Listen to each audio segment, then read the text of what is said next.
a gente vai falar hoje da França. A França que é, ao meu ver, a grande favorita para essa Copa aí de 2026. E a grande questão que a gente levanta aqui é se ela é a principal favorita ou existe alguma outra principal favorita. Que ela é favorita, a gente não tem dúvida nenhuma, né? É uma seleção cheia de estrelas e a gente vai conferir aqui como vem essa seleção, a análise dela aqui, né? Para esse ciclo recente de grandes jogadores que a França tem. Será que ela vai conquistar o tri dessa vez? Né? Vamos lá então, passar aqui para frente. A França, então, que vem dando uma continuidade nessa geração, que ainda é a geração campeã do mundo. É claro que a gente coloca até na imagem alguns jogadores que estavam na Copa de 2018 já estão saindo, né? Tá tendo uma renovação, como sempre, né? Na Copa de 2022 eles permaneceram, principalmente aí o Giroud, o Griezmann, né? Chegaram até a final da Copa e acabaram perdendo para a Argentina. Mas acredito até que a França foi superior durante toda a Copa e até merecia mais o título, apesar da Argentina também ter feito por merecer estar na final, né? Desde a Copa de 98, ela vem tendo grandes seleções, né? Claro que teve também nos anos 80 ali, aquela que chegou até a ser campeã da Eurocopa, e que foi bem também na Copa do Mundo, até eliminou o Brasil, né? Na Copa de 86, se eu não me engano, com pênalti, né? Foi nos pênaltis, se eu não me engano. E então, depois ali ainda teve algum período meio ruim, mas de 98 para cá, a França vem tendo grandes seleções, não à toa foi campeã em 98, foi finalista em 2006, em 2002 deu aquela flopada, né? Acabou dando aquele vacilo com o Senegal e não se classificou. Também não teve o Zidane nos principais jogos, mas era uma seleção que dependia ainda de alguns jogadores. Apesar de ter uma seleção muito grande, dependia muito de Zidane e companhia. Hoje, se a França não tiver Mbappé, por exemplo, que é o grande nome, né? Pelo menos nome, né? Estrela, talvez não seja o que esteja em melhor fase, a França não faz feio, né? A própria Copa passada, a Copa do Mundo, a França chegou até a final com uma enormidade de desfalques. Eu lembro que a França perdeu antes da Copa do Mundo o Benzema, que era o melhor do mundo, o Varane, vários jogadores bons. Acho que o Kanté também não jogou, o Pogba também ainda estava em grande nível naquela época. E mesmo assim conseguiu chegar até a final. E se a França hoje, por acaso, perde algum desses seus principais jogadores, ela continua sendo favorita, né? Como a gente diz ali, ó, campeão em 2018, Nations League em 2021, vice-campeão em 2022, novos nomes de peso e o futuro está cada vez começando a ir melhor, né, para a França. Não é exagero dizer que a França hoje consegue montar 4 ou até 5 seleções altamente competitivas. O Didier Deschamps mantém a mesma base tática e clara, né, que é de solidez defensiva, transições rápidas, eficientes, absurda desse time. Não é um time que precisa dominar, é um time que mata o jogo quando você erra. E foi exatamente o que a gente viu nos últimos jogos. A França ela se comportou de uma maneira diferente, enfrentando adversários de mesmo nível e adversários inferiores. Contra adversários inferiores, ela dominou. Enquanto adversários do mesmo nível, ela buscou jogar no erro do adversário e foi como conseguiu suas vitórias. O Deschamps, é bom ressaltar, é a última Copa dele como treinador aí da França. Após essa Copa, independente de vitória, de derrota, de vexame, de título, ele vai dar o lugar para o Zidane, que será o novo técnico da seleção francesa. E convenhamos, o Zidane é mais técnico que o Deschamps. O Deschamps também é bom técnico, mas eu acho o Zidane mais técnico. O que vocês acham aí? Vai ser melhor ou pior para a França? De qualquer forma, o legado do Deschamps continua, né? Ele, pelo menos, já 2 finais de Copa do Mundo, no comando do time, ele tem, né? Então, aqui, a formação do time da França, que ele varia do 4-5-1 para o 4-4-3-3, ou seja, ela atua no 4-5-1 dentro no papel, né? Com os 2 pontas fechando mais a linha no meio de campo, e quando faz transições ofensivas, ou então quando está precisando mais impor o seu jogo, ela então sobe esses pontas e esses pontas viram atacantes. Mas não quer dizer que eles não recuem também, né, para fazer a defesa. Mas é essa variação que funciona. Ele tem sempre uma linha de 4 zagueiros atrás, terão 2 laterais e 2 zagueiros. E aí a linha de meio de campo, geralmente com 3 jogadores, um mais volante e 2 mais meias centrais que saem mais para o jogo. É uma equipe que tem características de transição ofensiva rápida, ataque vertical, velocidade, força física, equilíbrio defensivo e eficiência nas finalizações.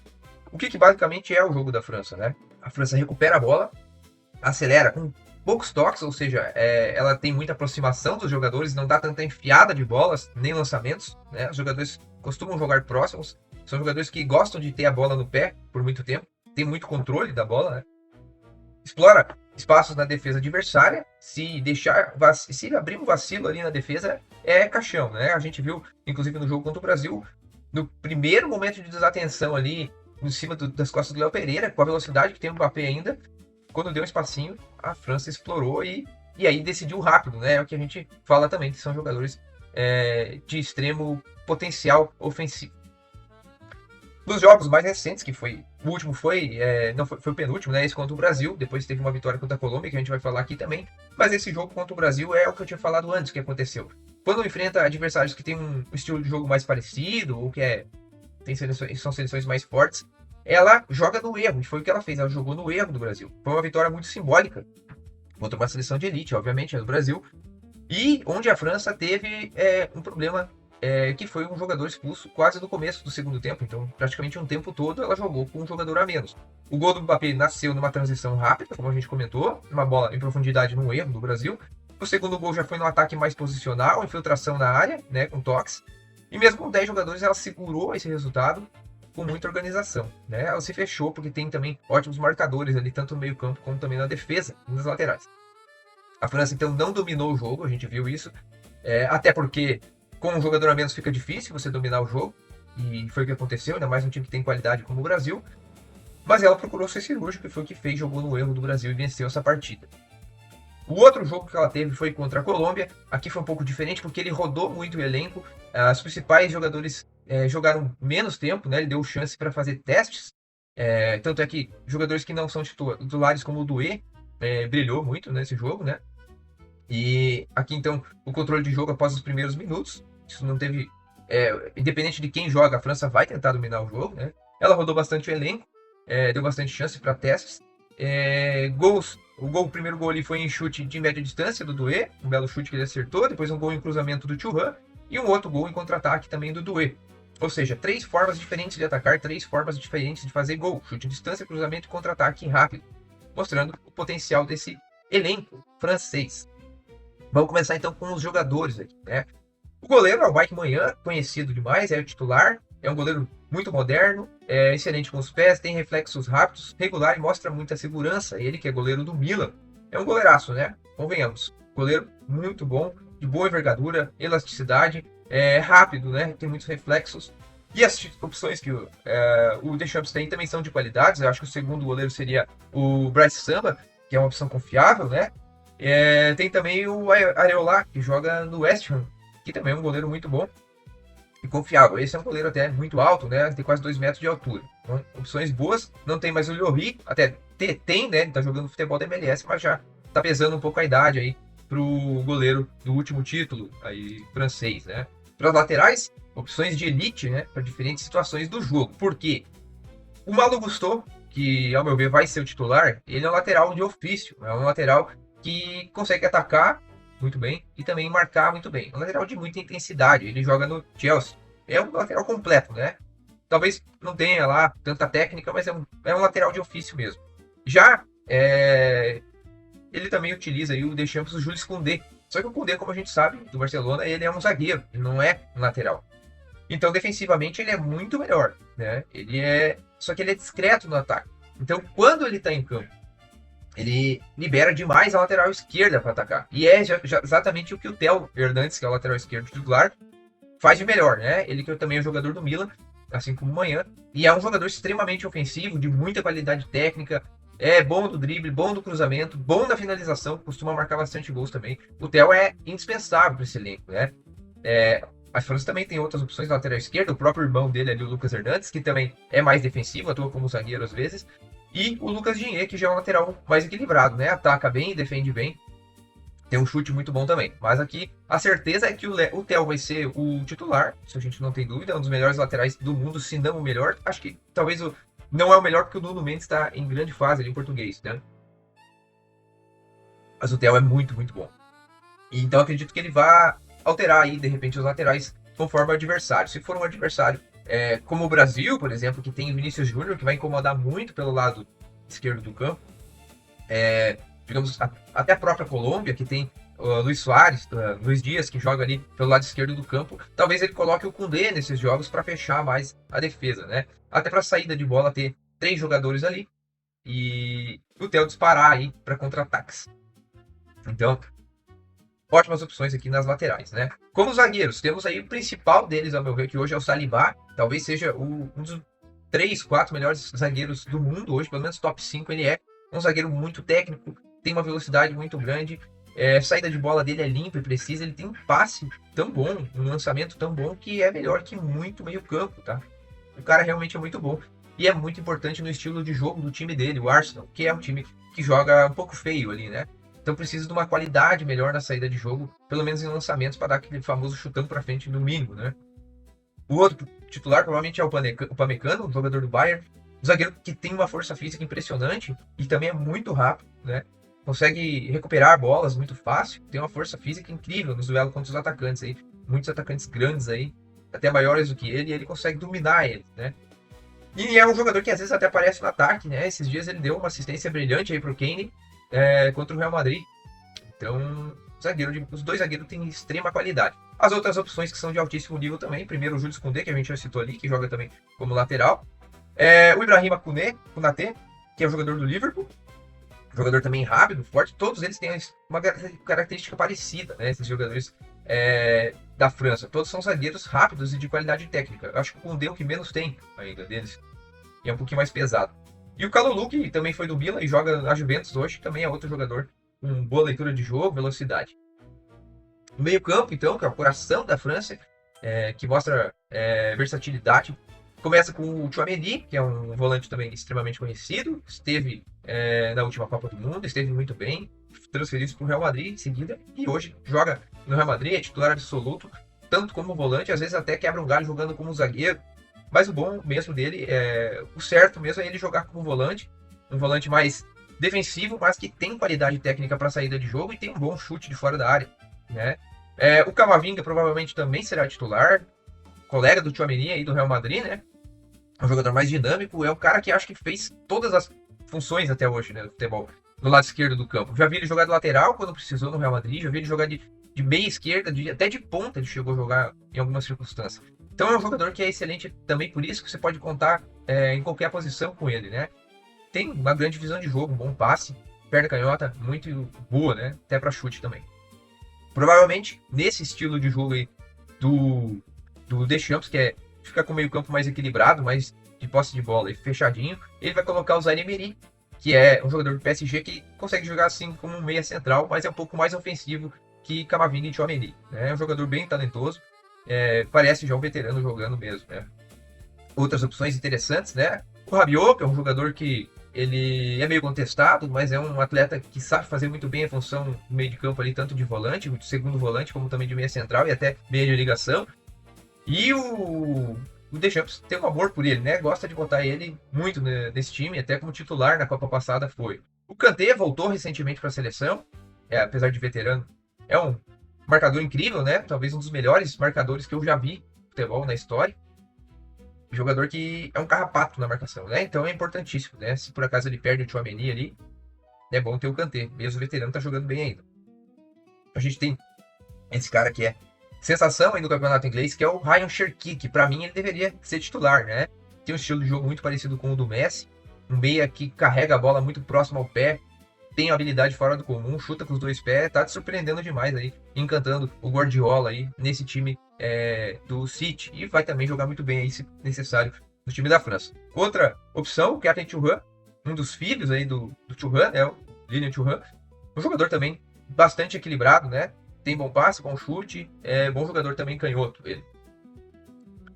Então o ataque titular, olha só, gente, o trio é de elite mundial, né? Velocidade, habilidade e decisão. O primeiro que a gente cita é o Dembélé, provavelmente vai jogar mais como um ponta esquerda. Ele, que é ambidestro, um cara imprevisível, tem um drible curto, né? É um jogador que parece que a bola cola no pé dele e que vem finalizando bem também, vem melhorando muito o esquisito. Tanto é que na última temporada ele foi nada mais, nada menos que o bola de ouro do futebol, né? E é um jogador sensacional, pode tirar um coelho da cartola a qualquer momento. A gente tem o Michael Olise, que hoje talvez seja o melhor jogador do mundo, ao lado do Kane aí, o Bayern Munique tá voando e os dois jogadores estão jogando demais. Um canhoto, né, que tem um chute impressionante, muito veloz, muito inteligente com a bola no pé, protege bem. Ele me lembra muito, na verdade o Robin, o Bayern provavelmente quis um substituto pro Robin e achou o Olise ali, que é o mais parecido possível, né? Um jogador que todo mundo sabe que vai trazer para a perna esquerda, mas ele é tão rápido, tão habilidoso que ninguém consegue marcar. E aí, como o Olise é também, né? E é um jogador que tem tudo aí para, de repente, se a França for campeã do mundo, talvez até ser o melhor jogador da temporada, o melhor, o bola de ouro. Claro que vai depender também um pouco aí de como vai ser o restante da Champions League, porque a Champions League tem um peso muito, muito grande para o bola de ouro e provavelmente o campeão ali da Champions League vai ficar entre aquele confronto que a gente teve no primeiro jogo que deu 5-4 ali, que foi Bayern e PSG. Eu ainda acredito que o Bayern vai conseguir reverter essa vantagem. O Bayern está realmente com o melhor time da temporada, ao meu ver. Mas o PSG também está jogando demais. Manteve o time da temporada passada e vai que o Dembélé ganha de novo a Champions League e ganha a Copa do Mundo. É o Dembélé que vai ganhar a bola de ouro pela segunda vez, né? E para finalizar o ataque aí, titular, Kylian Mbappé, que, ao meu ver, também é um jogador que rende mais jogando como ponta esquerda do que como centroavante, mas nas últimas temporadas ele veio se adaptando como centroavante, né? Desde quando o Neymar chegou para o PSG, ele acabou caindo mais, jogando mais como centroavante, para o time ficar mais harmonioso, né? Para todo mundo jogar numa posição melhor. Depois, até uma época, o Neymar acabou jogando mais como um meia do PSG e o Mbappé voltou para ponta esquerda. Mas o fato é que ele voltou a ser centroavante e hoje também no Real Madrid ele é centroavante. Então, ele joga bem de qualquer maneira, claro. Mas eu acredito ainda que, como ponta, ele rende um pouco melhor. É um jogador que tem uma velocidade quase desumana, força física. Ele bota a bola na frente, muito difícil alguém conseguir parar ele, né, com espaço. E vem se destacando, melhorando sua finalização também, né? E é o atacante talvez mais completo aí do futebol atual. Então são 3 estilos diferentes de atacante, né? Com a mesma missão, decidir os jogos e fazer história. E a gente tem aqui um leque absurdo de opções no ataque também da França, de muita velocidade, técnica e profundidade, né? Primeira opção aqui, o Kliush, do Mônaco, um jogador também muito técnico, criativo, grande visão de jogo. O Nkunku, do Milan, também é um jogador que já jogou a última Copa do Mundo, um jogador que do Leipzig rendeu muito, foi craque do campeonato alemão, depois que ele foi pro Chelsea, deu uma queda na carreira, não se adaptou bem à Premier League, mas vem jogando bem agora no Milan, e é um atleta de muita qualidade. Tem o Barcola, aí do PSG, que é outro jogador também muito veloz, um drible muito bom. O Coman não vem sendo convocado, mas vai que, por algum motivo aí, né, ele venha sendo convocado, até porque o Hugo Ekitike, um jogador excelente também do Liverpool, tá fora da Copa, ele se machucou, a primeira grande perda aí desse time da França foi ele, né? Esperamos que não tenha mais nenhuma. E o Coman a gente sabe já também é outro jogador imprevisível, que consegue quebrar linhas muito fácil. Tem aí o Marcos Thuram, da Inter de Milão, que também pode jogar como centroavante ou também como ponta. Um jogador que não é tão habilidoso, mas um jogador que usa mais força física e finalização. E é bom, né, nesse tipo de jogo de chutão, às vezes, que é necessário fazer. Ele é muito bom nos embates físicos. O Colomboani também tem um estilo mais parecido com o do Thuram, não é tão habilidoso, é de mais movimentação, é mais um centroavante, ao meu ver, mas também pode jogar como segundo atacante, como ponta. E o Doué, que é outro jovem que tem um talento absurdo, que tem um futuro enorme pela frente e que dentro de alguns anos também vai estar aí brigando até por bola de ouro. Jogador que tem uma finalização muito boa, é completo, né? O que a gente pode falar mais da França aqui é que, como eu falei antes, a gente poderia fazer 4 times da França, né? E esses 4 times que a França tem, eu meio que simulei aqui como seriam. Todos eles teriam chance de brigar para ser campeão, meu ver, né? O time titular, que a gente coloca ali com Manhã, Tel, Saliba, Upamecano, Gusto, Camavinga, Tchouaméni, Zanemery, Dembélé, Olise, Mbappé, não tem discussão, é o melhor time do mundo hoje, né? Quesito seleções. O segundo time, com Sambá de goleiro, Dinhe, Koundé, Konaté, Pavard, olha que defesa, né? Kanté, Rabiot, Cherki, baita meio de campo. O ataque, Nkunku, Barcola e Doué. Sensacional, não tem nem o que falar. A gente pegar aqui, o terceiro time, Areola, Lucas Hernandes, Todibo, Kalulu, Klaus. Defesa também muito forte, muito boa. Mais defensiva, né? Com laterais mais defensivos. O meio campo com o Fofana, o Manu Koné, que também pode ser convocado, vem sendo convocado em alguns jogos, mas está machucado. E o Thuram. Na frente, como? Marcos Thuram e o Akliush. O último time aí para fechar, Chevalier de goleiro, o Mendy, lateral do Real Madrid, que nem lembrado dificilmente vai para a seleção. O Yoro, Badiashile, Sacha Boey, ex-Bayern, Guendouzi, Caqueré e Camara, meio campo, e o ataque com Diaby, Matistel nas pontas e o Benzema como centroavante. Então a França não depende de 11 jogadores, né? Ela depende de um elenco histórico, 4 times, um objetivo para trazer a taça para casa. Todos no esquema 4-3-3, eu coloquei aqui. Prognóstico da França para essa Copa. Sem dúvida, principal favorita, ao meu ver. É claro que eu coloco aí no canal a Argentina e a Espanha como duas grandes favoritas também, tá? A Argentina é atual campeã, tem um bom time. Eu acho que teve uma queda aí da Copa passada para essa, quesito físico, de repente alguns jogadores. Ainda depende um pouco do Messi, então o Messi não dá para dizer que é mais o mesmo, né? Quase 40 anos de idade. Ainda é um jogador imprevisível, muito técnico, um craque, é absurdo, geracional. Mas deu uma queda. A Espanha tem um grande time, mostra isso nas competições, encara todo mundo, foi campeã da última Eurocopa, tem um elenco pouco jovem, eu acho que não vai ter influência, porque os jovens são jovens maduros, né? Jogam Champions League, jogam o tempo inteiro contra os melhores jogadores do mundo, mas a gente sabe que o jovem às vezes não tem aquela falta de experiência, uma competição dessa pode cair na pilha aí de algum jogador, né? Cativeiro, alguma coisa assim, e acabar fazendo alguma coisa errada e prejudicando o time. E ainda tem o fator Yamal, que ainda não é 100% de certeza que ele vai para a Copa. Eu acho que vai, tá? Acho que estou fazendo um pouco de suspense ali e tal, mas eu acho que ele vai acabar indo. Mas o prognóstico, então, é que a França é a principal favorita. O time titular a gente já viu ali. Esse elenco é completo, né? E aí, o grupo da França é um grupo complicadinho, tá? Apesar de que hoje em dia tá meio que fácil classificar, né? Com essa situação de os terceiros melhores colocados ali, os 8 melhores terceiros colocados classificando. Então basta você ter uma vitória boa aí. Se, por exemplo, a França faz uma goleada contra o Iraque, o pior das hipóteses, e perde para Senegal e Noruega, ela ainda assim tem uma chance grande de classificar. Mas o que eu acredito mesmo, ó, a estreia da França contra Senegal, dia 15 de junho. Esse jogo lembra muito o jogo da Copa de 2002, né? Que a França vinha como campeã, principal favorita, e acabou na estreia perdendo para Senegal com aquele golzinho do Diouf. Né? Pessoas mais velhas como eu lembram daquilo, foi impactante mesmo, né? Todo mundo esperando a vitória da França e o Senegal surpreendeu. Dessa vez, é claro que o Senegal tem um time muito mais forte. Hoje o Senegal é a potência, talvez a maior potência da África. Na época era desconhecido, né? Mas a França é superior e eu acredito que a França vai vencer. Talvez tenha uma boa dificuldade ali em alguns períodos do jogo, mas acho que vai prevalecer aí a vitória da França, uma vitória por 2-1, de repente amarradinho. Contra o Iraque depois, 20 de junho, é a chance da França fazer uma boa vitória e não, sem precisar, de repente, utilizar os seus principais jogadores. Se alguém tiver o CK alto, algum probleminha de uma lesãozinha ali, pode até poupar. Mas o ideal mesmo é fazer a vitória aqui e garantir os 6 pontos e aí praticamente classificada já com o primeiro lugar. Ainda mais se fizer uma goleada muito grande. O Iraque, coitado, vai cair num grupo muito difícil, né? Dificilmente vai fazer ponto. Por fim, daí terá dia 25 de junho a Noruega, que essa aí também é pedreira, né? O time da Noruega evoluiu demais e é um time muito físico, muitos jogadores acima de 1,90 m, beirando a 2 metros de altura. Diferente da França, são jogadores também fortes, mas não são tão altos. Então, vai ter dificuldade, tá? A França. Mas eu acredito que como a França vence os 2 primeiros jogos, talvez ela poupe e ela se dará o luxo disso. E o poupar da França é aquilo que a gente fala, né? Tira o Dembélé pra pôr o Doué. Isso não é poupar, né? Praticamente, né? Mas a gente fala aqui que vai poupar porque, querendo ou não, vai, né? Poupar. Então é uma possibilidade da França. Eu acredito que ela passe em primeiro nesse grupo, apesar de ele ser bem difícil. E o slide final, então, aqui pra gente falar da França uma equipe com uma defesa muito rápida e sólida, também talentosa, meio campo completo, inteligente e versátil, um ataque veloz, técnico e imprevisível. Qualquer um daqueles 3 jogadores ali são fatais com um toquezinho na bola. E como a gente falou, tem muita profundidade esse elenco. Se fizer 4 times aí na Copa do Mundo, os 4 estariam de repente brigando para ser campeão. A França não tem só um time, ela tem um exército. A verdade é essa frase que para mim resume muito.